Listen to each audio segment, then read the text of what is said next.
Presenta. ¿Tú cómo lo dirías?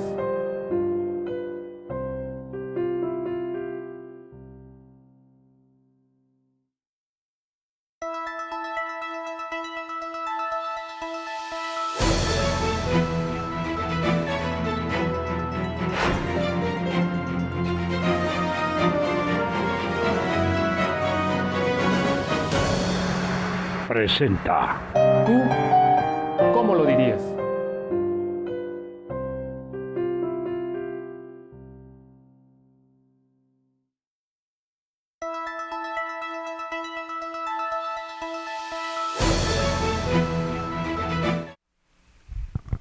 Amigos de Orbe, ¿qué tal? Muy buenos días. Te saluda esta mañana de martes 3 de junio ya.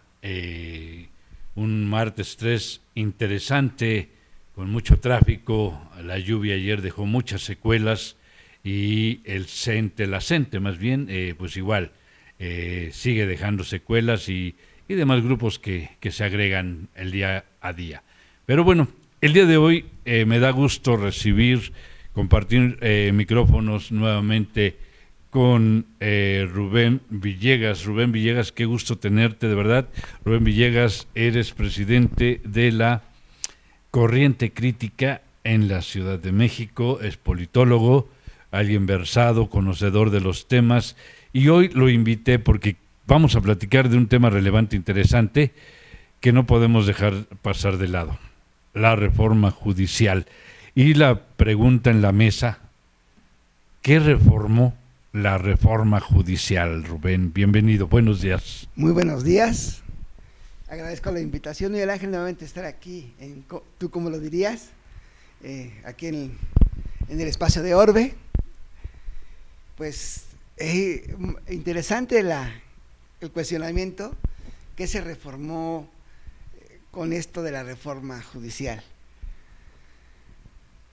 ¿Cuál es la gran reforma? Llevar a votación a los integrantes del Poder Judicial, tanto federal como estatal. En este caso, la mayoría de los estados participaron en esta elección. Y el gran debate, creo que se debió haber dado un mayor debate sobre el tema, que implica que el poder que cuida la constitucionalidad del Estado hoy esté comprometido con sus electores. Claro. Porque estamos acostumbrados a que los administrativos, el poder ejecutivo, salgan los presidentes municipales, los gobernadores, el presidente de la República, y hacen una campaña en donde van ofreciendo a la ciudadanía lo que van o proponen hacer si son favorecidos por el voto popular. Y una vez en funciones, quien gana tendría que gobernar de tal manera, y resulta muchas veces que no se cumplen todas esas promesas y expectativas, claro, que nos hacen en campaña. Los legisladores, los diputados, los senadores, los diputados locales, y de igual manera plantean qué van a hacer durante su periodo de ejercicios.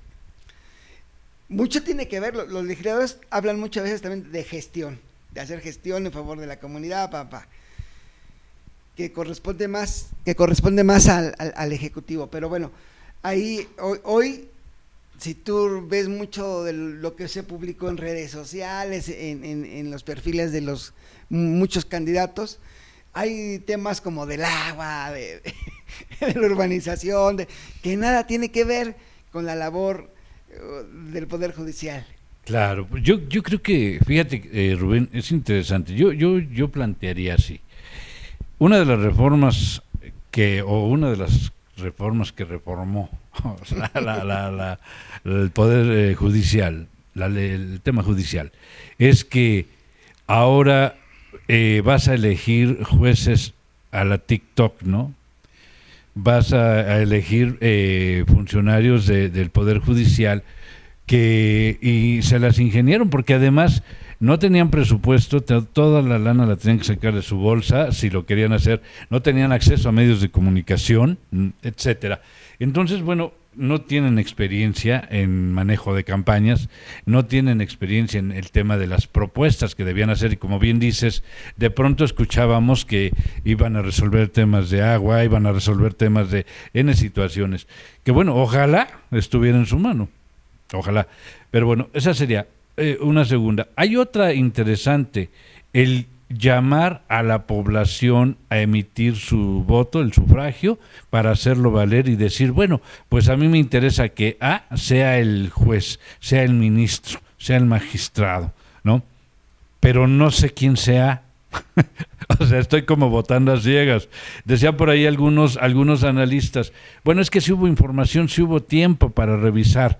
Espérate, pues si son gente como nosotros que nos dedicamos a revisar qué está pasando en el país, pues sí, tenemos el tiempo y la obligación de hacer un análisis, pero el ciudadano de a pie que tiene que llevar al niño a la escuela, que tiene que irse a trabajar, que tiene que estar en N temas, ¿habría tenido tiempo para revisar las propuestas de los candidatos, Rubén? Ni nosotros mismos tuvimos ese tiempo. Es correcto.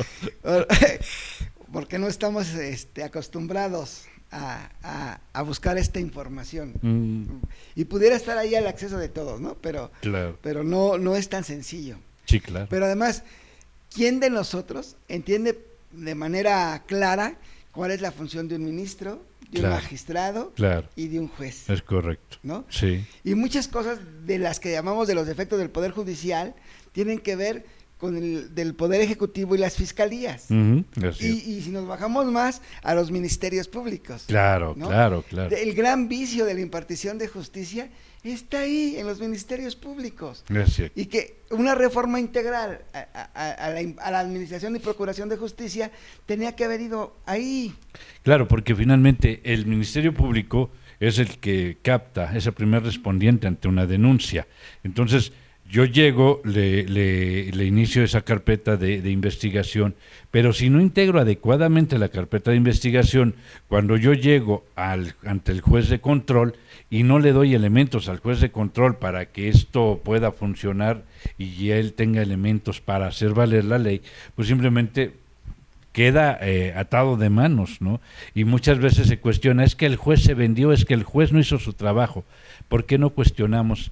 El MP, la Fiscalía, fue la que no hizo una integración debida, ¿no? Entonces, creo que efectivamente esta reforma, por eso la pregunta, ¿no? ¿Qué reformó la reforma judicial? Porque al final del día, pues los ministerios públicos, el Ministerio Público queda intocado, ¿no? Claro, y ahí está el gran problema. Es correcto. ¿No? Y si que bajas un poquito más al policía de primer contacto, pues todavía está el tema. Así es, ¿no? y hoy en la ciudad estaría el tema del sábado en el Foro Alicia, donde que alguien nos explique cómo un batallón del Ejército Mexicano se presenta en un foro cultural sin entender por qué, porque unos vecinos manifestaron su inquietud porque había gente afuera del foro, ¿no? Entonces, podríamos estar hablando de un sobrecupo de un espacio, que es un tema administrativo, pero que alguien nos explique, Guardia Nacional y Ejército Mexicano, fuera de un foro cultural. Claro. O sea, desde ahí. Pues habría que leer la reforma judicial, a lo mejor también quedó integrada, ¿no? Porque es interesante. Hace rato escuchaba una entrevista que le hacían a Leonel Godoy, Carmen Aristegui, siempre interesantes, y él decía, ¿no? Pues tenemos que leer la reforma. Bueno, se supone que ellos la promovieron, ellos la discutieron, ellos la aventaron, y resulta que ahora tienen que sentarse a leer lo que escribieron para tratar de resolver una serie de situaciones. Pero bueno, otra de las cosas que yo veo dentro de esto fue los acordeones, Rubén. Okay. Había acordeones, hoy le están llamando acordeón legítimo, ¿no? El acordeón legítimo donde tú, yo, cualquier ciudadano que fue a votar, pues sí estaba compleja las boletas y entonces sí tenía que llevar como, pues este número acá y etcétera, ¿de acuerdo? Pero hubo también unos que imprimieron ¿no? Y con colorcito y toda la cosa.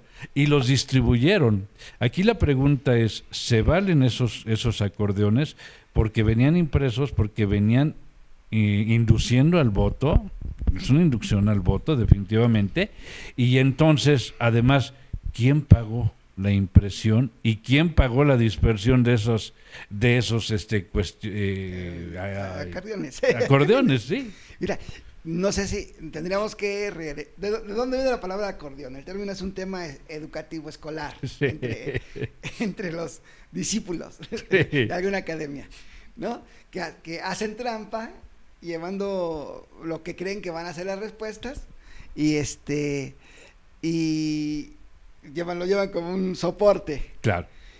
Los que sí estudian hacen guías de estudio, Exacto. ¿no? Sí. Y lo repasan en su casa, en el camino a la escuela, antes del examen, y entran sin necesidad Del acordeón. del acordeón, Ni ¿no? la guía. Y entonces, pero la guía te sirvió. Y entonces, pudiera ser válido en este mar, en este universo de información, de gente que no conoces, porque hoy sabemos que más del 50% de los votantes eran personas adultos mayores, Cierto. ¿no? Sí. Tenemos un fenómeno que nunca se había presentado. 3 adultos mayores en la fila esperando para votar perdieron la vida. Ah, caray.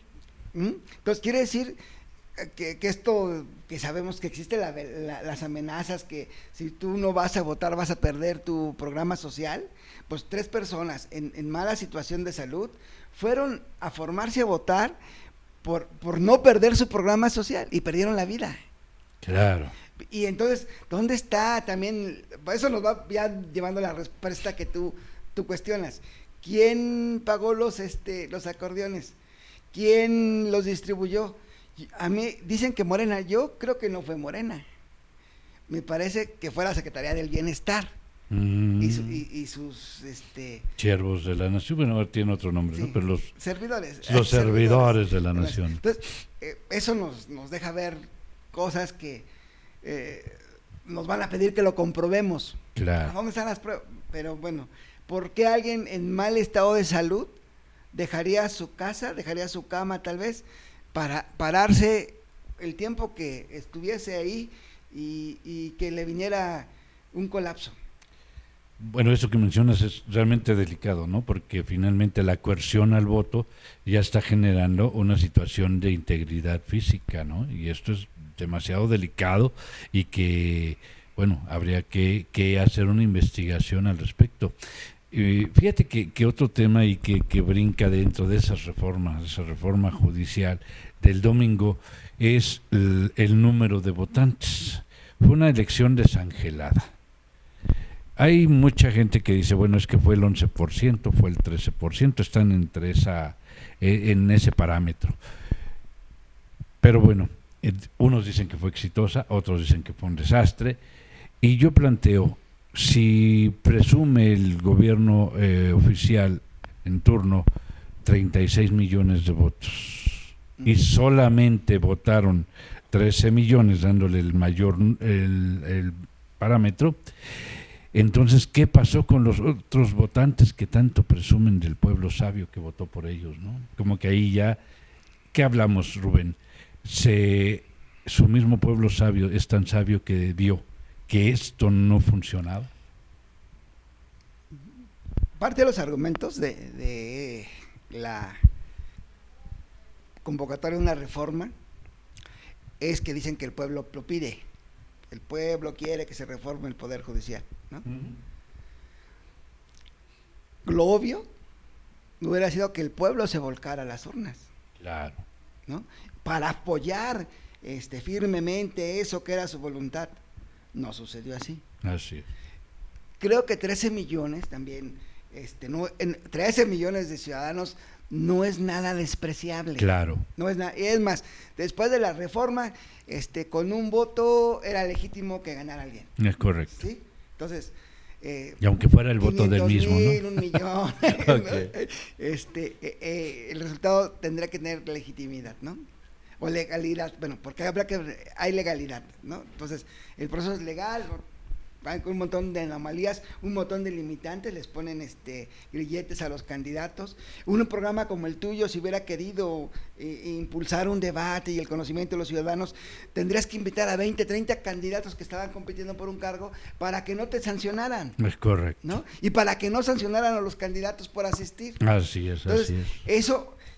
Eso sí limitó, porque algo que hubiera ayudado mucho hubiera sido el libre debate de ver quién está más preparado, quién sabe exactamente lo que va a ir a hacer y lo que no puede hacer. Claro. Entonces, esa es una parte. Entonces, tenemos 13, hay quienes dicen que son 10 millones, hay quienes dicen que son 13 millones, bueno, vamos a darle 13 millones. Ya en las preliminares, con lo que se contó en las boletas de ministros, hay 1 millón de votos anulados, 1 millón de boletas anuladas. Ok. Es decir, es casi el 10% de los que se presentaron a emitir votos, lo anularon. Ya. Hay una protesta. Entonces, tenemos un padrón casi de 100 millones Sí. y asisten 13. Pero de esos 13, el 10% anula su voto. Ok. Y eso es muy, ya vimos la no significativo. participación, que es un mensaje. La no participación es un mensaje.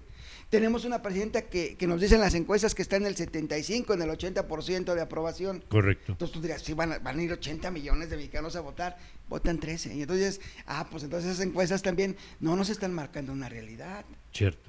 ¿no? Entonces, yo creo que ahí sí, y yo creo que también, algo que, si son funcionarios públicos los que te promueven y te convencen de que tienes que ir a votar, hay ahí también otros videos de personas mayores que dicen, yo no entiendo qué voy a hacer, no conozco a nadie, solo aplicaron el acordeón.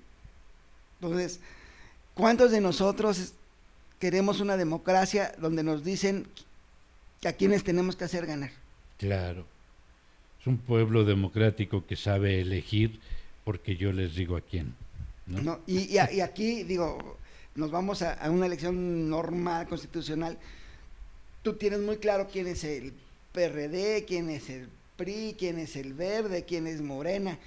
Y has visto su ejercicio de gobierno, Uh-huh. has visto cómo se comportan en las cámaras, has visto, y en eso ya tienes un criterio para votar, a favor, Claro. en contra. Puedes votar a favor, yo voto a favor de estos, yo voto en contra de estos y voto por este. Eso queda muy, pero aquí no, o sea, a favor de qué estoy votando o en contra de quién estoy votando. Claro. ¿No? Sí. Y eso no te motiva. No. Eso no te motiva. Obvio, o sea, voy a ciegas, realmente, a mí me comentaban algunas personas, porque les dije, si ejerció su derecho de votar, dice, pues sí, pero ahora no hubo con quién pelear, no hubo contra quién competir, o sea, con quién estaba compitiendo. Y es como esa parte que tú estás ahorita señalando, ¿no? Por otro lado, yo creo que aquí también dentro de estas... estamos queriendo entender qué reformó la reforma, ¿no? Pero otra de las cosas que vimos dentro del ejercicio ahora es, ya salen los resultados, sale un nombre distinto al que todos esperábamos, rompe la quiniela, ¿no? Entonces, es un hombre, no es una mujer, todos esperábamos a Lenia, todos esperábamos a Yasmín, ¿no? A Loreta, en un momento dado, pero sale Hugo, sale Hugo, que es de los pueblos originarios. Aquí yo tengo dos lecturas. ¿Los pueblos originarios rompieron el pacto y mandaron la señal, voten por Hugo? ¿O de verdad fue la inercia que llevó el voto para él? ¿Sí? Y por otro lado, ahí tenemos otro tema. ¿Qué va a pasar? Porque en la mañanera, la doctora Sheinbaum decía que Lenia Batres sí podría ser la presidenta de la Suprema Corte, toda vez que la Constitución establece que, si bien es cierto que el otro obtuvo más votos, le deben dar preferencia a ella por ser mujer. Lo declaró hace rato. Entonces, ahí tenemos otros dos elementos, ¿no? ¿Qué pasó ahí? Primero, ¿dónde dice la Constitución que hay que darle preferencia a las mujeres? ¿No somos iguales? Artículo 4. Okay. ¿No? Y son 5 mujeres, ¿no? Por 4 hombres, ya está ahí una preferencia. Ahora los electores votaron por un varón mayoritariamente, que la diferencia no es mucha. Sí, ¿no? La diferencia no es mucha, pero un personaje que para muchos de nosotros no estaba en nuestra esfera, Sí, no estaba en el radar. ¿no? Entonces, pero el pueblo sí, el pueblo sí lo tenía en su radar Sí. y votó por él, ¿no? Claro, Entonces, claro. el mensaje del pueblo no es muy claro. Sí, definitivo. Para los politólogos, para los analistas, para los estudiosos de los temas, Hugo estaba en la carrera por la presidencia de la Suprema Corte. No, ¿No? fue el pueblo. Sí, claro. ¿No? Ellos lo Es el pueblo. pusieron. Y yo he estado pensando que me parece que Hugo era el candidato a la presidenta. No me entendería de otra manera que Una acción velada, digamos. Ajá, porque Lenia, Yasmín, Loreta fueron ministras propuestas por el presidente López Obrador. Correcto. Entenderíamos que responden a esa esfera. Ok. Es como una jugada de pizarrón, ¿no? Ya está todo preparado. Ok, y por otro lado, bueno, ¿para qué hago todo una reforma judicial para que la gente salga y vote y decida mayoritariamente haciendo uso del sufragio por N persona que quiere que sea el magistrado, ministro, juez, pero además que sea el presidente de la Suprema Corte, si al final van a decir, pues sí, ganó él, pero ella es la que va? Entonces, vuelvo a preguntar, ¿tiene sentido, tuvo sentido esta reforma? Para sus gestores sí. Claro. Hoy los 9 ministros le deben su puesto al gobierno y al partido del gobierno. Claro. Pero y hacia abajo, los magistrados y los jueces le deberán su puesto al gobierno y al partido del gobierno. De ahí que dicen que es el domingo fue un ejercicio exitoso, porque fue exitoso para sus fines, no exitoso para el país. Correcto. Pues es interesante lo que estamos ahorita tratando de desmenuzar. Rubén así lo está diciendo. Aquí el tema es cómo lo diríamos allá afuera la gente, ¿no? Entonces, fíjate, Rubén, que aterrizando ya todo esto, tendríamos que ir a la parte de la oposición. Yo tengo mi idea, y se los dije siempre a los actores políticos de los partidos de hoy llamada derecha, que no todos son de derecha, así los catalogan.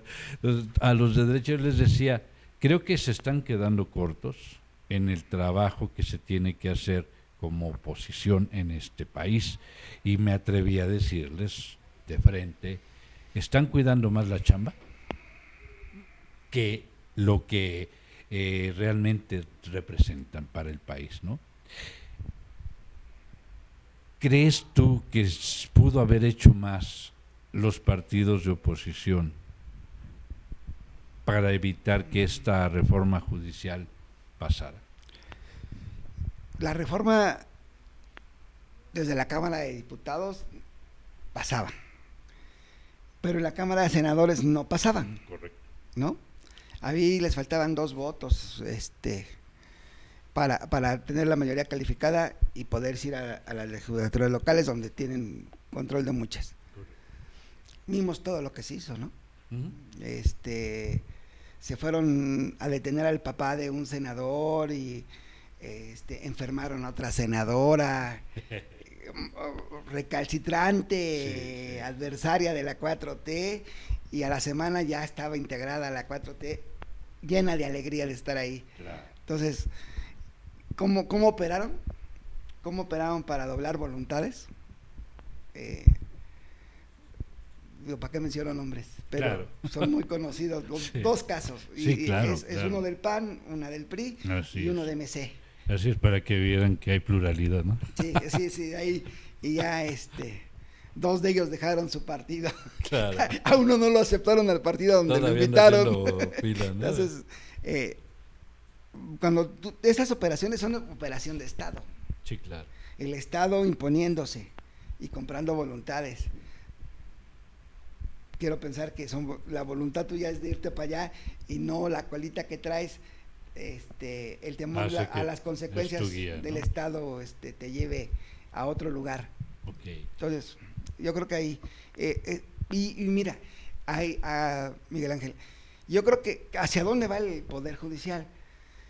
Mira, yo no quisiera pensar que viene como lo que está sucediendo con Cuauhtémoc Blanco, con el diputado Cuauhtémoc Blanco, que tiene una acusación de su media hermana de intento de violación y que teniendo fuero como diputado para que se le pueda llevar proceso tiene que ser desaforado y los miembros de su partido, especialmente las mujeres de su partido, lo han arropado y votaron en contra de desaforarlo. Es correcto. Entonces, estamos viendo que esta reforma, tristemente, es una reforma obviamente a modo, como por ahí hay una teoría que decía que estoy cooptando, me estoy apropiando, me estoy adueñando del Poder Judicial, ¿no? Entonces, pero fíjate que aquí hay otro tema importantísimo que vamos a empezar a vivir los ciudadanos de a pie, no los políticos, es el ejercicio de la ley, porque bueno, van a llegar gente sin carrera judicial, va a llegar gente, sí, efectivamente abogados, sí, efectivamente con la licenciatura, algunos con maestría, otros con doctorado, pero no tienen ni idea de cómo es el ejercicio de ser juez, de ser ministro, de ser magistrado. La semana pasada se hablaba precisamente con alguien del Poder Judicial y se hablaba de esa curva de aprendizaje. Esa curva de aprendizaje va a generar muchísimos conflictos, va a aletargar más todavía la justicia en este país, ¿no? Y por otro lado, vamos a ver cómo responde la gente, porque esta es una elección intermedia del Poder Judicial, si lo vemos de esa manera, porque habrá una nueva elección, ¿de acuerdo? Se parten dos, ¿no? Entonces, vamos a llamarla intermedia, ¿ok? Creo que si tuvimos 13% de votos, o 10%, lo que haya sido, en esta elección, con el ejercicio de la curva de aprendizaje y todo lo que viene alrededor de esto, yo le auguro un menor número de votantes para la próxima elección. No sé tú cómo lo ves. Mira, yo hace 3 semanas era un convencido de no participar en el proceso. Okay. Pero conocí vecinos míos que no conocía, que me buscaron y que me pidieron apoyo con todas esas trabas que tenían. Claro. Entonces dices, bueno, yo tengo una pequeña estructura social de vecinos que coinciden conmigo, que hay una organización civil ahí y que les podemos que actúen como y entonces ya como ciudadano, como vecino, no puedes hacerlo como político, les prestas ese apoyo. Pero porque verán perfiles de 10, 15 años de trabajar en juzgado, en el circuito, entonces tú dices, esta gente está súper preparada, con su licenciatura, su maestría, su doctorado, especialidades. Entonces, toda la vida la han dedicado al estudio del derecho y lo han ejercido desde como meritorios, entran a los juzgados como meritorios y te vas ganando ahí el lugar como el archivista, desde coser los expedientes. O sea, esa carrera te deja ver miles de casos y vas formando criterios. Sí, claro. Y sabrás cómo aplicar la ley, porque el tema es, yo aplico la ley y al aplicar yo la ley, cambio vidas, determino vidas. Definitivo. ¿No? Y me voy a otro caso, el de la licenciada Rosario Robles. Un documento que fue introducido al expediente, ya sea por el Ministerio Público o por personal del juzgado, la tuvo 3 años en la cárcel. Así es. Y no estuvo en un reclusorio, estuvo en un penal, con las ya sentenciadas. Sí, es correcto. Ese es el efecto. Entonces, con jueces, y a eso le llamamos jueces de consigna. Si todos los jueces le deben su puesto a un partido y al gobierno, ¿qué van a hacer? Porque además ya hay un tribunal, ya el Consejo de la Judicatura desapareció, Es correcto. ya hay un tribunal de disciplina judicial. Ujú. Entonces, si tú como juez no respondes al que te puso, el tribunal te va a quitar. Sí, claro. Por eso le llaman ahora la Inquisición, ¿no? Es la función Entonces, que va a tener, ¿no? ¿A dónde va? Yo creo que todos los ciudadanos nada querremos ver con el tema de justicia. Sí, claro. No querremos vernos nunca involucrados en el tema de justicia, Ujú. porque el ciudadano lleva todas las de perder ante este nuevo poder judicial. Es correcto. Pues, como dice Julio Patán, hay que portarse bien. Hay que hacer las cosas bien, porque de otra manera se puede complicar mucho, ¿no? Pues fíjate que es este tema da para muchos programas, da para mucho análisis, pero yo sí me quedo con una idea de que finalmente la reforma judicial no reformó nada, ¿no? Es retrógrada y vamos a vivirla a partir de que les den la constancia de mayoría, porque supongo que les van a dar una constancia de mayoría, porque hubo una elección, fue constitucional, la llevó a cabo el INE, entonces cumple todos los requisitos, ¿no? Y fíjate que hay el tema del INE, Uh-huh. y fue lo que estábamos hablando al principio de tu entrevista. La baja asistencia de electores también te habla de una pérdida de confianza en el INE. Claro, que era el órgano, recordaremos que después del IFE se establece ya el INE, pero bueno, se había logrado esa credibilidad, esa certeza. Bueno, es el IFE, es el INE el que está llevando a cabo esta elección, por lo tanto lo confío, ¿no? ¿Por qué? Porque es una elección donde ciudadanos de a pie fueron los que integraron las casillas, fueron los que estuvieron en la jornada, fueron los que anularon boletas o inutilizaron boletas, ¿no? Las empacaron. No, te hablo de las anteriores, en una elección normal. Sí. Y además contaban los votos, había un resultado preliminar, había encuestas de salida, N cosas. Y ahora, otra de las reformas es de que si son ciudadanos, tuvieron que usar mucha gente de la que estaba formada, ¿no? Lugares. Porque no quisieron, no se presentaron los que habían sido seleccionados. Y por otro lado, estuvieron sí en la jornada electoral, pero ahora nada más empaquetaron todo el material y ya no hubo conteo, ya no hubo resultado preliminar, ya no hubo encuestas de salida, no se anularon las boletas, no inutilizaron las boletas. Entonces, pues es un acto de fe y creer en Tadei de que efectivamente su ética le va a dar para respetar la voluntad popular. El problema de Tadei es que también toda su familia está en muchos puestos dentro de la administración. Así es, ¿no? sí. Entonces, hablamos de nepotismo y cosas que quieren acabar y es una de las familias más beneficiadas del régimen. Pues sí, de pronto vemos como ciertos apellidos que aparecen en todas las secretarías de Estado, en todas las instancias, pero no hay nepotismo en México, eso pasa en otros países, nos han platicado. Sí, eso pasaba, ¿no? eso Sí, pasaba. Sí, entonces, Eso pasaba. Ese es el tema. Pues Rubén, fíjate que aquí al final del día, yo creo que nuestros seguidores se quedan con muchos elementos y la gran pregunta es, ¿qué vamos a hacer ahora? ¿Qué va a pasar ahora con el tema judicial? ¿Por qué? Porque, bueno, tenemos un grupo de abogados de oficio que no son suficientes para las necesidades de la población. Tenemos carencias por donde le busques. Y ahora vamos a tener una curva de aprendizaje. ¿Tú cómo ves el panorama judicial en este país con esta reforma judicial?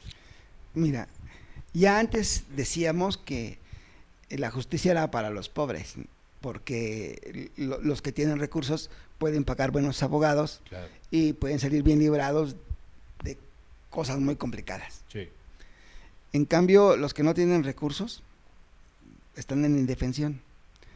El tema de los defensores de oficio es muy pobre el resultado ahí en favor de los procesados. Entonces, creo que, digo, por eso pienso que si eres ciudadano, no te metas en problemas, no te pelees con el Estado, no te pelees con el gobierno, porque ellos pueden judicializar algo de tu vida y cambiarte la vida. Claro, y pues quedan ahí ahora temas como la expropiación, ¿no?, de la propiedad privada, que ya lo están haciendo, la extinción de dominio, que bueno, siempre va a haber recursos. El tema es que ahora los recursos que tienes, pues ya no son tan confiables, ¿no? Porque finalmente, pues sí, tú vas a un proceso ordinario y puedes impugnar o puedes oponerte al resultado, y si no te es suficiente, te puedes ir hacia el amparo, y si no, te puedes ir a la revisión de amparo y puedes solicitar que la Suprema Corte atraiga el caso, ¿no? Es como la ruta crítica, el vía crucis de un ciudadano. Pero regresamos. Yo sí me quedo muy con mal sabor de boca, en el sentido de que Ministerio Público, Fiscalías, no están haciendo su chamba. Te platico una que no nos llegó de tercera mano. Nosotros la vimos directo. Un homicidio calificado, ¿sí? Un solo detenido de los varios que participaron en el tema. Pero además de todo este asunto, vemos cómo la Fiscalía se empeñó, hizo toda la chamba, dio todo para demostrar que los habían matado.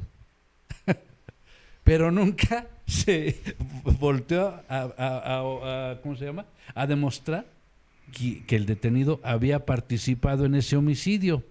Entonces todas sus pruebas eran, sí, los mataron. Digo, era inobjetable.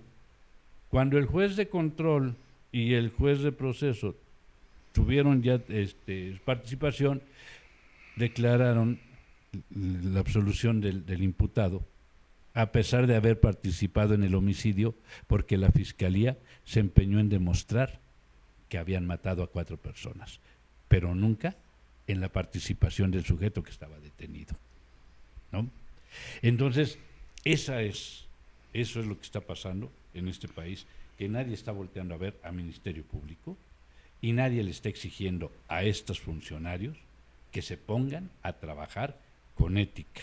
Amén de lo que ya sabes que por ahí luego pasan billetes de alguna forma y hacen que las cosas se amolden a lo que a ti te convenga. Entonces yo creo que ese sabor de boca ya lo tenemos y ahora es más preocupante.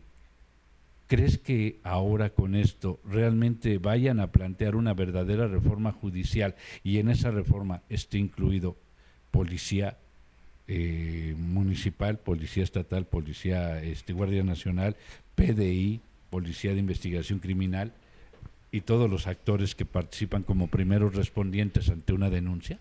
No lo creo. Estamos caminando hacia un régimen totalitario y lo que decíamos del Foro Alicia te lo demuestra.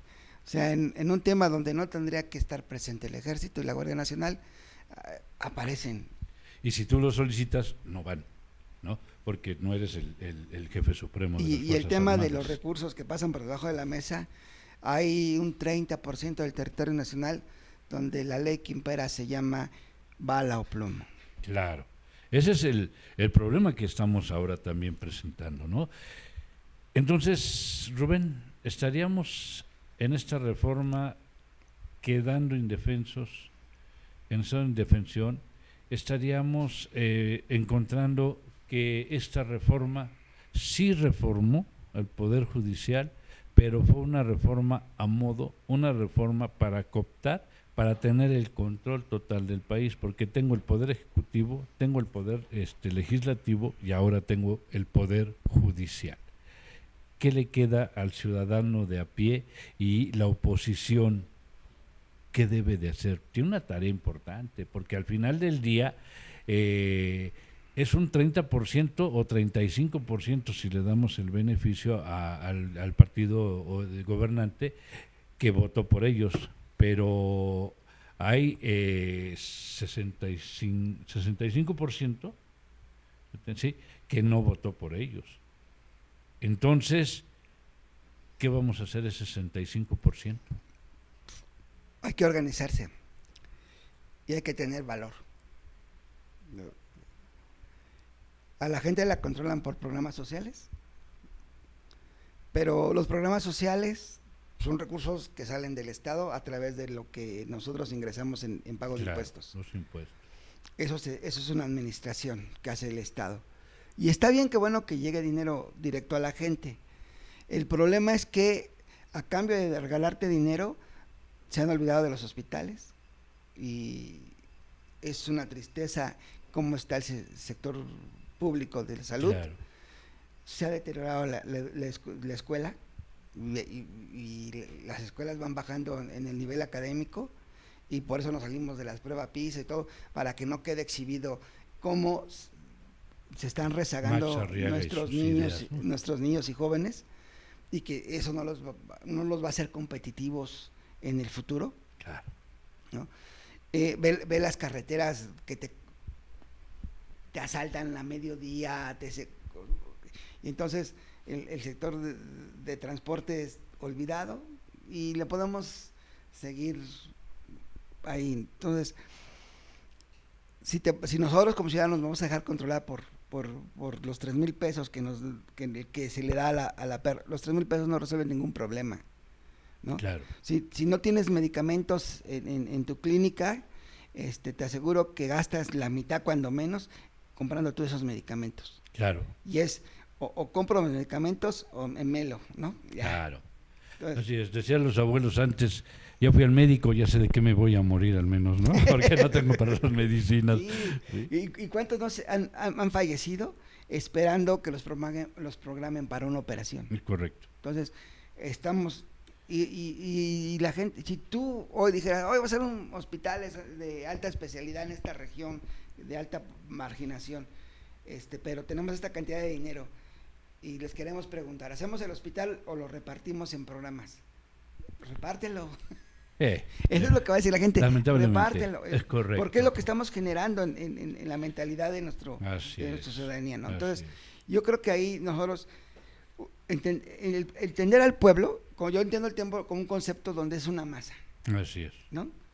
Y entiendo que cuando hablamos de sociedad, hablamos de ese pueblo educado. Claro. Que tome el lugar de ciudadano. Claro. El ciudadano se preocupa por la cosa pública. Claro. El pueblo te puede llenar la plaza pública, pero no está preocupado por las cosas públicas. Es correcto. Entonces, porque hay que dárselas a conocer. Hay que hacer un gran trabajo de concientización. Eso lo deberían estar haciendo los partidos políticos. Es correcto. ¿No? Creo que la oposición, cuando se planteó la reforma, debieron, y desde que se violentó la Constitución y se le dio mayoría calificada a la alianza de la 4T, la oposición debió haber incendiado el país. En términos informativos, de decirle a la gente, esto no te conviene por tal razones, sí, etcétera, ¿no? El 55% no es el 76%. Claro, es o correcto. Sea, hay 20 millones en electores, si tú quieres, que se movieron así. Tácitamente. Como nadie vio cómo brincó el caballo, pero 20 brincó. casillas, ¿no? Entonces, eso, ahí donde lo que hoy creemos que es oposición, debió haber sido oposición. Ok, pues Rubén, el tiempo nos comió, es Perfecto. un tema que da para mucho, así lo dice Rubén, ¿tú cómo lo dirías? Y yo me quedo nada más con una reflexión final. Necesitamos un líder urgentemente en México. México solicita un líder. Muchas gracias y éxito con esta reforma que no sabemos todavía qué reforma. Excelente tarde. Muchas gracias. Excelente día.